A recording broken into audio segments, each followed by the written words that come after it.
Good morning, everyone. Welcome to Ainsley News. It's Thursday, the 19th of August. Today we're talking Palantir. They purchased $50 million worth of gold. Palantir, the $46 billion megalith in the big data analytics space, has shocked traditional markets with a 10Q filing showing their acquisition of physical gold. Denominated in 100-ounce bars, the company now has $50.7 million worth of gold holdings on their books. Significantly, rather than taking position in an ETF, which has been the more common vehicle for major funds like Bridgewater Capital, or a miner in the case of Berkshire Hathaway, Palantir have elected for exposure to the yellow metal in the form of physical holdings that they can have full access to. This from the 10Q filing. During August 2021, the company purchased $50.7 million in 100-ounce gold bars.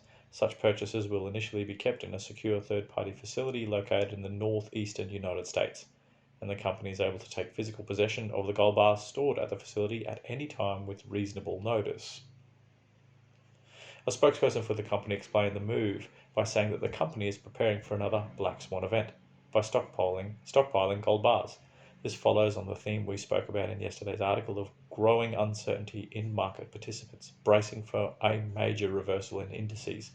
While the company still isn't turning an operational profit, they have reported $2.3 billion in cash reserves, raised partly from stock issuance of their own stock, PLTR, and exercising stock options in other companies they have stakes.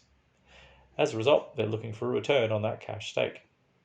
With the flash crash earlier this month, bringing prices down better than 20% below all-time highs, they may have just been buying the dip, as retail investors were.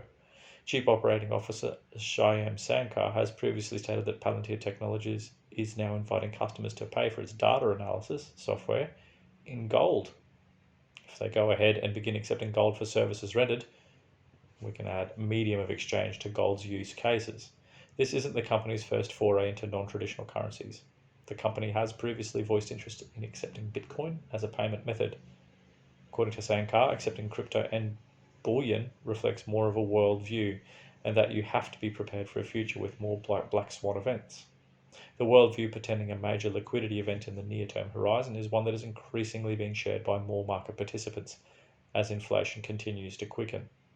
The Palantir gold move is a high-profile one, which is likely to have other corporate boards putting gold reserves on the agenda at their next meetings.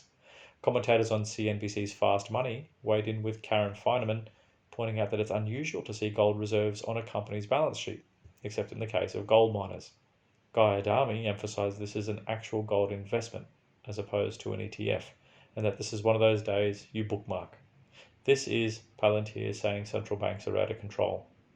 Black swan event. Good for them. While difficult to extrapolate a trend from an individual event, we may be at the start of a similar period we saw MicroStrategy as a vanguard of corporate Bitcoin adoption, followed by Tesla and the rest of the in-crowd on Wall Street. If that's the case, gold bugs may live to see the mainstream re-adoption of gold once again. Great stuff there, and well done Palantir. Let's see how that goes for you. Should work out pretty well. Remember, ainsleyBullion.com.au for all things physical. Get your hands on some physical gold and silver. Check out ainsleywealth.com.au for a quick, fast and secure way to purchase our range of cryptocurrencies. And also check out goldsilverstandard.com, our own crypto built and backed by real gold and silver. Catch you tomorrow for more news.